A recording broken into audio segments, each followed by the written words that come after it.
Good morning, family. How's it going? Let me put my earbuds in. Good morning, good morning. Hopefully you guys can hear me well. I think I'm connected. My name is Kiana Thomas, mompreneur. I am super excited, joyful, and thankful to be able to bring you this topic today. I have like 15 minutes, so I'm going to try to make this short, quick, sweet, and to the point. So today's topic is lesson planning. Let me go ahead and pin that. Lesson planning. All right. And pin it. All right, so today's topic is lesson planning. And really quickly, we want to talk about what it is, the types of lesson plans, and why you need one. So those are the points we're going to cover. So what is a lesson plan? And I have my notes here so I can make sure I'm staying on topic and I'm giving you exactly what we need to get out of today's topic. Is a detailed description. A lesson plan is a detailed description of instruction. What do you want the kids to learn? It's guided learning. And then the questions, there's some questions you want to ask when you are starting to lesson plan. You want to ask, what do you want the kids to learn? And then how will you determine when they have learned? So whenever you're planning your lessons and you're trying to figure out, the topics, etc., and go ahead and watch my video on mission and vision statements, your mission and your vision statements, and that will determine what you want your kids to learn when you create that. And so I have a very nice detailed video on what that looks like and why you should have one. And then from your mission plan, your vision, hello, good morning, you will then create your lesson plans. Today's topic is lesson planning. So if you are homeschooling, new to homeschooling, or thinking about homeschooling, this topic will be very useful for you. So I just went over what is lesson planning, the types of questions that you want to ask when you are trying or thinking about what lessons you want to cover. And then next, I'm going to talk about the types of lesson plans. So just like everything else, there's a lot of different things, a lot of different ways that you can do it. But these are the most common. And so you have your 5-step lesson plan, and then they even have a further one. They even have a 7-step lesson plan. But I want to gear my instruction, my information towards new homeschooling moms or homeschooling moms that are just getting started. So maybe you've been homeschooling a year or two and you still need some help, or you're new to this, like completely new, and you just don't know which direction to go. This is my audience. That is who I'm talking to. So you have your 5-step lesson plan. And what is that? You have your objective, you have your instruction, you have your guided practice, your closure, and your assessment.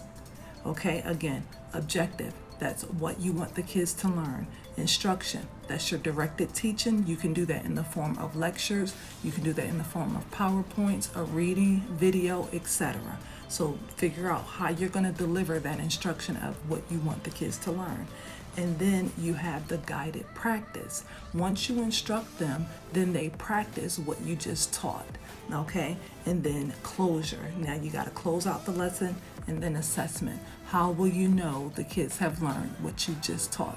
Now let's talk about assessment. Assessment comes in 2 forms. You have formal and informal assessment. Your formal assessments are your paper, your pencil, your test. All right, good morning, hello. Your formal assessments are your paper, your pencils, your tests. And then your informal assessments comes in the form of things like giving a speech, doing a book report, things of that nature. Those will be your informal assessments. Hi, hi, Jazz, so great to see you. Your informal assessments will be the form of things like that, book reports, presentations, those kinds of things will be your informal assessments. The next type of lesson you have is your 5E lesson plan, and that's engaging, explaining, exploring, elaborating, and evaluating. Again, engaging, hooking the students. What are you going to deliver? What are you going to do to deliver? How are you going to deliver that lesson? Explaining, again, that's your lectures, your books, etc., videos. showing them the information you want them to learn. So the first one is hooking them, and that can be in the form of a project, that could be in the form of an activity, etc. Okay, and then exploring, that's when they're digging deeper. So through that, you can do like learning stations, cooperative groups, field trips. I love field trips. That is like before COVID, that was our main thing, field trips. And then elaborating. So how will they apply the concept they just learned? You want to elaborate on that. And then evaluate, again, your formal or informal assessments. And as a homeschooler, that is completely up to you how you choose to evaluate. That is like the great thing about homeschooling. When I was in the formal classroom, it was hello, good morning. It was much different. You were pretty much told what you had to do. You had to test a certain way. You had to give them instruction a certain way. Of course, my creativity, I was like, well, I'm going to tweak it and I'm going to do this and I'm going to do that. But they wanted to basically tell you what to do and how to do it. Okay, but you don't have to do that in the homeschool environment. You have total, complete choice, and that is one of the things that I just absolutely love and so thankful for. Okay, then you have your next form of lesson, and that's your weekly lesson plan. And this is an old one, but I just needed to grab it and show it to you really quickly. So your weekly lesson plan, you list the days of the week, you list your objective, and then you put like the topics of what they will cover. I know it looks like a lot, don't worry about it. So for you and your family, you can make that as simple or as complicated as you like, your weekly lesson plan. Then you have your unit lesson plan. Again, you list the objectives, you list how long they're going to cover that unit. So for example, let's say we wanted to do anatomy. We wanted to look at the body, and we wanted to do anatomy. We're going to do a complete unit on anatomy. So some things that I can do is hands-on learning. I can put out the different organs. I can create like an outline of a body and have them like operate like they're going to put the organs where they belong. We can learn there's just so much. So how long will that take? Maybe it'll take a week. Maybe it'll take 2 weeks. Maybe it'll take a month. It depends on you, how elaborate you want your unit to be, how in-depth you're going to go. Are you going to do co-ops? Are you going to do projects on it, etc.? You're going to do lab books. Again, the sky is the limit. And then you have inquiry base. You're going to, again, list the standards, list the activities, and then experiments. Now, in your inquiry base, with all the other lesson plan formats that I gave you, you can use worksheets, you can use handouts and things like that. But with your inquiry-based lesson plan, there should be no handouts. I want to be clear on that. It is hands-on learning. You're going to do whatever you need to do, like I was just explaining with the anatomy and doing the body parts and things like that. That's hands-on learning. There's no handouts, there's no worksheets. They are learning the material, they are applying it all at the same time. Okay, so keep that in mind. Inquiry based, you want to list the activities and then the experiments that students will do. And then lastly, after inquiry based, your assessments will be in the form of questioning. You want to question, and then how they can present it, they can do exactly that. They can present the material, or you could do like a informal question and answer type of thing, and that's how you will determine if they've learned the material that you set for them to learn. Let me know if that makes sense. Give me a thumbs up, give me a 1. Let me know if you're following me on that. Okay, now I talked about the different types of lesson plans. I'll go over them really quickly, and then I'll talk about why you should create one. I got 5 minutes, guys, so I'm doing great. Okay, the different types of lesson plans is one, your 5-step lesson plan, your 5E lesson plan, your weekly lesson plan, your unit lesson plan, and inquiry-based lesson. Okay, now why should you create a lesson plan? Guys, we are in a crazy time right now, right? Things are crazy with COVID. And with that being said, a lot of parents are, they may be afraid. They don't want to send their kids back to school because of the possibility of this COVID and not knowing the outcome, right? And so most of our parents, our goal is to keep our children safe as a parent. And so a lot of parents are making the decision to homeschool. And you know what that's going to look like? that means that that school and that county will not get those dollars for that child, those federal dollars for that child. So the money follows the child. Unfortunately, in most states, it doesn't follow them if they homeschool, so no one gets it. So what does that mean? That means states are going to start hammering down. Good morning, good morning. States are going to start knocking on doors and trying to hold parents accountable and basically trying to get you in trouble and make you feel like you cannot educate your kids.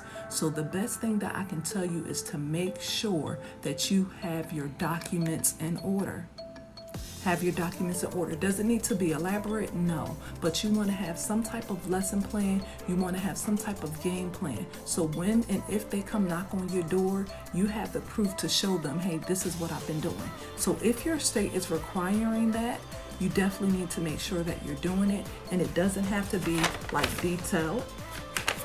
It can just be, a couple of bullet points for each lesson in each week, So, if your state requires it, you need to make sure you do it. Another reason why you want a lesson plan is to reduce your stress. It provides an outline and a game plan, a roadmap for you and your children as far as what you're going to learn and what they're going to be doing. So it reduces your stress. You'll get up every day. You'll know what's going on. You'll know what you're doing. And it just makes your day run much smoother. And then the third thing is it helps you keep track of what your children have learned throughout the year and then what next steps you need to take.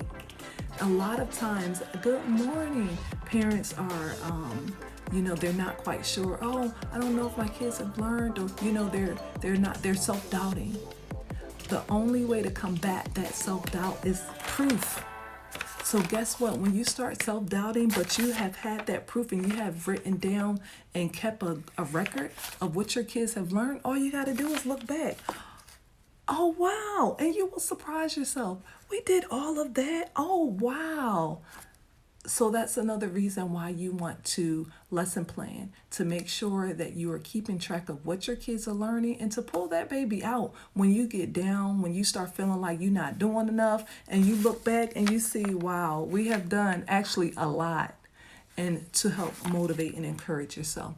Now, I will say this last thing, and then I got like 1 minute and it's time to go, but I'm going to say this last thing. I know that this may be difficult, and I know it may seem overwhelming if you are a new homeschooling parent, but I want to encourage you and I want you to know that you do not have to do this alone. I am here to help. As a matter of fact, I have created a webinar that I will be giving July 18th, and I kind of feel like that may be a little too late, so I may push it up. Let me know in the comments if you would like to see that webinar a little bit sooner. I already have the materials. I'm ready to go. I just wanted to give time to get it out there. But the webinar will be July 18th, and I am going to help you plan your entire year from start to finish. Now, again, you don't necessarily need a detailed lesson plan like this. I am going to help you plan a lesson plan and gear it towards your family and your style. That is the most important thing. It will be for your family and for your style of teaching and your kid's style of learning. So that is what I want you to keep in mind. Hit the link in my bio to sign up for that webinar and to get all the information to get you on the right start to planning your school year and off to a great homeschooling year. Guys, that is all I have. That is my time. I did it. I'm so happy. Thank you for joining me, because I know you have many options, but you chose to spend that time with me today, and for that I am grateful. Thank you and have a great day. Peace and blessings.